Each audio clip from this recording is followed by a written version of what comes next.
Gente, tudo bem? Na aula passada, nós falamos sobre a vinda da família real, né? A viagem, como é que eles vieram e o porquê da vinda deles para cá. Nessa segunda parte, nós vamos falar sobre o governo, né? Como é que foram esses 12 anos do Dom João VI aqui no Brasil. Então, só para a gente dar uma relembrada, para que vocês não percam o fio da meada, na aula passada a gente falou da vinda deles aqui para o Brasil. O principal motivo foi a questão do bloqueio continental, né, que o Napoleão, em 1806, decretou. Lembrando, bloqueio continental, Napoleão decretava que todos os países da Europa não podiam mais fazer comércio com a Inglaterra. Por que o Napoleão fez isso? Porque Napoleão, nós já vimos durante o seu império napoleônico, ele queria construir, ele queria a expansão desse império. E para isso ele queria invadir a Europa toda, quase conseguiu. E o único lugar que ele não conseguiu invadir foi literalmente a Inglaterra. Então ele pensou, já que eu não consigo invadir, então eu vou ferrar. Como é que eu vou ferrar com a Inglaterra? Aí ele decretou, ele era o senhor dos senhores, decretou aí esse bloqueio continental. Aí a coisa vai ficar complicada, porque Portugal tinha como a sua maior parceira econômica era a Inglaterra.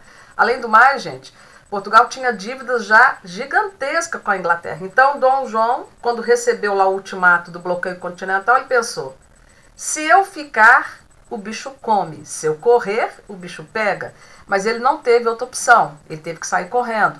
Antes dele sair correndo, porque se ele obedecesse o bloqueio continental, ele estaria ferrado.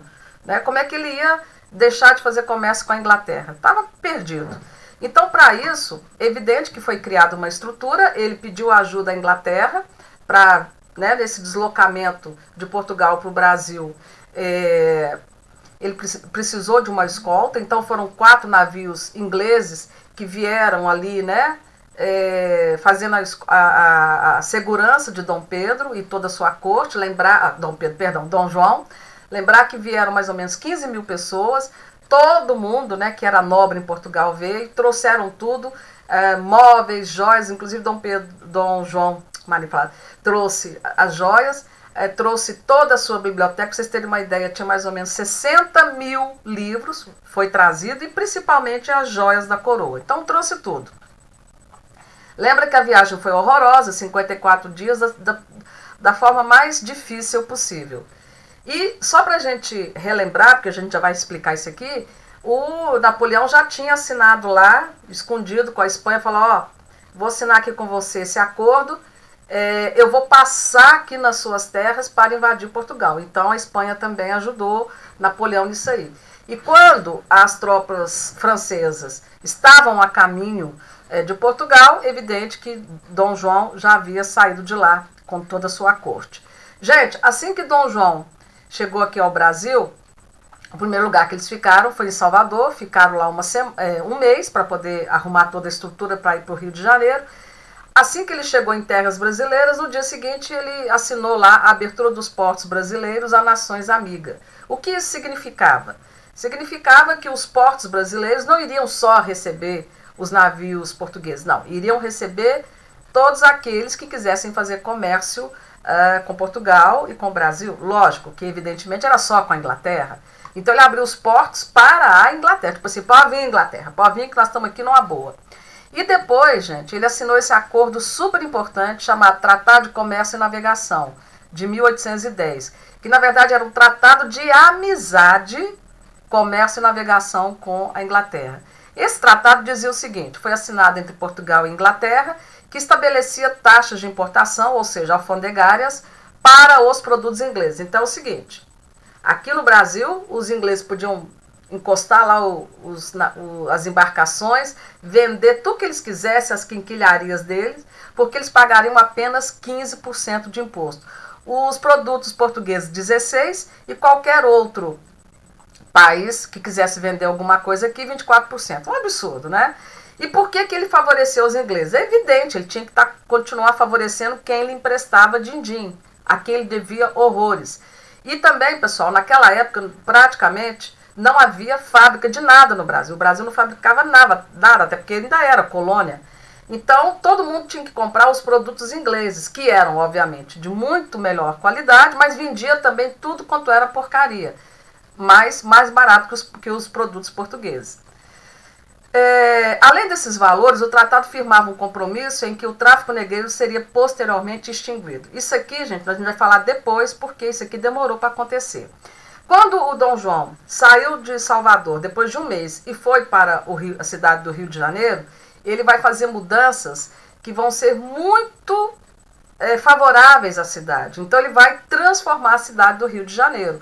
Então, são benefícios que estão lá até hoje, ou seja, ele deixou uma herança de benefícios ao Rio de Janeiro. Então, o que ele vai criar? O Banco do Brasil, que existe até hoje, a Casa da Moeda, onde se cunhava as moedas. Hoje, a Casa da Moeda está em Brasília e ela é responsável pela fabricação, emissão do papel moeda, né, o din-din, a nota. O Jardim Botânico, que antes eram os Jardins Imperiais, belíssima, das coisas mais lindas no Rio de Janeiro. Academia Real Militar, Teatro Municipal do Rio de Janeiro, que é lindo também, porque ele tinha que ter acesso, ele ficou aqui 12 anos, como é que ele ia ficar sem ver obras culturais, né, sem ver espetáculos? Construiu-se, então, um teatro.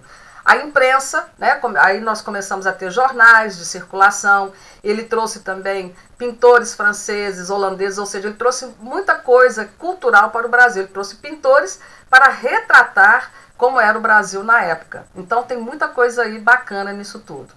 Então aqui eu deixei vou mostrar para vocês, isso aqui seria o Teatro Municipal, quando ele ficou pronto ainda na época de Dom João VI. Hoje, como ele está hoje, né, ele já sofreu algumas restaurações, mas sempre mantendo a sua arquitetura original. É lindíssimo, é lindo esse teatro. O Jardim Botânico é uma foto atualizada, que também é outra coisa lindíssima. Aqui, gente, nós temos a Casa da Moeda lá no Rio de Janeiro, mas hoje é um museu muito legal também de se visitar, porque hoje ele virou museu, porque a Casa da Moeda hoje é em Brasília, ligado ali ao Banco Central. E aqui ao lado nós temos a Academia das Belas Artes, que também continua dessa forma original, aqui. Também com várias reformas, né? Várias restaurações. Continuando. O fim do período joanino. Em 1815, o Dom João, né, o período joanino, fez com que o Brasil, ele criou um decreto em 1815, que deu a condição ao Brasil de Reino Unido de Portugal. Então o Brasil, gente, com esse tratado, ele praticamente faz com que o Brasil deixe de ser colônia e o Brasil passa agora a estar incorporado ao Reino Unido de Portugal. Praticamente acabando com a condição colonial do país. Então, e o Rio de Janeiro passou a ser a sede administrativa do Reino Unido de Portugal. Olha a confusão. Lógico que essa decisão, pessoal, não agradou aqueles portugueses que já tinham ficado, né? Quando Dom João VI veio para cá, vocês sabem, muita gente não coube aí nos navios. E quem ficou, ele pediu para não lutar contra os franceses, então estavam sendo administrados por franceses. Então esse pessoal não gostou do que Dom João VI fez. E em 1820 começou um movimento revolucionário que queria o fim da condição política secundária de Portugal. O que isso significa? Que ele tomasse uma providência. Então, eu sou português, mas quem está mandando em mim é um francês, e o meu rei está no Brasil, e lá no Brasil é a sede do governo português. Espera lá, que bagunça é essa? Então, muita gente não gostou. Então, eles exigiram imediatamente que Dom João VI voltasse para Portugal, né, e que também, a gente vai ver aqui agora, que ele voltasse para Portugal. Lógico que Dom João VI imediatamente vai voltar, porque como é que ele ia perder, né, o seu poder, a coroa portuguesa? Então, ele volta para Portugal em 1821, com a tropa toda, mas vai deixar o seu filho, o Dom Pedro I, como príncipe regente do Brasil. Por que ele deixou o Dom Pedro I? Porque ele voltou para Portugal para tomar conta lá da coroa portuguesa, mas ele não ia perder aqui também. Como é que ele ia deixar isso aqui a Deus dará? Então ele deixou Dom Pedro como seu representante, ou seja, não perder aqui o Brasil. Os revolucionários, mesmo inspirados por princípios liberais, queriam a volta do pacto colonial. Na verdade, gente, eles queriam que o Brasil fosse recolonizado, eles queriam a recolonização do Brasil. O que isso significa? Que Dom Pedro voltasse novamente atrás do que ele tinha determinado e que fizesse o Brasil a ser novamente uma colônia. E sendo uma colônia, a questão do pacto colonial. Os portugueses tirariam daqui todas as suas riquezas, né? Ou seja, exploração. E não deixaria esse lugar aqui desenvolver para não causar nenhum problema. Ou seja, pacto colonial, que era um pacto que só uma parte é que concordava. Então, isso aqui era a recolonização do Brasil. No Brasil, as repercussões desse acontecimento inspiraram a formação de um movimento que possibilitou a nossa independência. Então, gente, a questão da independência ela já estava formatada. Faltava ver como é que ia ficar, que vai ser o motivo aí da nossa próxima aula. Então, aqui nós temos uma síntese, né? O retorno da família real em 1821. Dom João regressa para Portugal, deixa seu filho Dom Pedro no Brasil. De volta para Portugal, Dom João... isso aqui é uma outra coisa que eu queria falar para vocês. Quando ele voltou, antes dele voltar, gente, ele passou no Banco do Brasil e retirou toda a sua fortuna. Todas as joias, todo o tesouro. Ele praticamente quase faliu o Banco do Brasil. Em Portugal, Dom João é obrigado a jurar uma Constituição. Ele voltou, mas ele não teria mais os poderes ilimitados. Por quê? Ele tinha agora uma Constituição que ele teria que seguir. Então ele voltou com uma condição mais limitada. O Dom João sabia que o desejo português de recolonizar o Brasil poderia levar a uma luta pela independência. Então, o pessoal de lá, forçando para que o Brasil voltasse a ser colônia, aqui os que já viviam, principalmente os brasileiros, já estavam se movimentando para o Brasil, já que já não era mais colônia, então vamos libertar de Portugal. Então ele sabia que isso ia acontecer. Tanto é que quando ele foi embora, ele falou dessa forma para o seu filho: Pedro, se o Brasil se separa, antes que seja por ti, que me hás de respeitar, do que para alguns desses aventureiros. O que ele quis dizer? Pedro, é o seguinte, você vai ficar, eu estou já sabendo que vai haver mesmo um processo de independência, não tem como segurar isso, mas eu prefiro que esse processo de independência seja com você, que é meu filho e tem que me respeitar, do que qualquer outra aventureiro. E é o que vai acontecer, é o que a gente vai ser o tema aí da nossa próxima aula.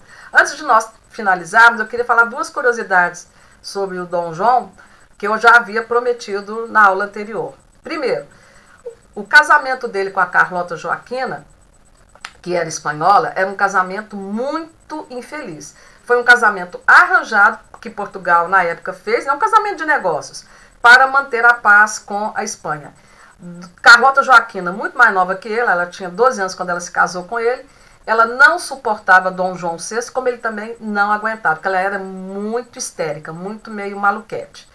Então, gente, eles só se encontravam durante as refeições, por uma obrigação real, e para vamos assim dizer, a legalização do casamento. Tiveram vários filhos, mas eles não se suportavam. E, segunda coisa, é esse mito que foi criado do apetite de Dom João VI. Deixa eu falar uma coisa para vocês. Ele realmente comia bastante. Ele adorava o frango. Segundo os relatos históricos, era pelo menos 6 frangos por dia. Ele comia de manhã, ele comia no lanche, ele comia à tarde, ele comia no jantar. Então ele amava uma galinácea, amava um franguinho. Mas isso também não quer dizer que a gente tem que ter aquela figura dele até de um filme brasileiro que chama Carlota Joaquina, que mostra ele com coxas de frango na mão, encebado, engordurado. Não é bem assim não. Ele não era bonito. Isso não era mesmo, né? Bem gordinho, os olhos bem esbugalhados, aquela pança de quem come muito. Mas, independente disso, gente, ele era um rei inteligente, sim. Ele não é esse mito de rei covarde que fugiu para o Brasil. Não tinha outra alternativa. E ele criou uma estrutura para que isso acontecesse. Então é importante a gente saber que ele foi um rei que tinha a sua particularidade de demorar para tomar as decisões. Ele demorava. Isso não quer dizer que ele seja covarde ou que ele seja meio abobalhado. Então é importante a gente colocar isso. Ele teve o tempo dele. E dizem até que isso é característica de taurino, né? De signo de touro. Eu sou taurina, um pouquinho diferente do Dom João VI, que eu gosto de tomar as atitudes. Demoro um pouquinho também para tomar as minhas decisões. Mas o Dom João VI não era esse covarde ou abestalhado aí história, infelizmente, acabou criando. Então, gente, era só isso. Espero que vocês tenham gostado. E na nossa próxima aula, o processo da independência do Brasil, tá bom? Um grande abraço para vocês e até a próxima.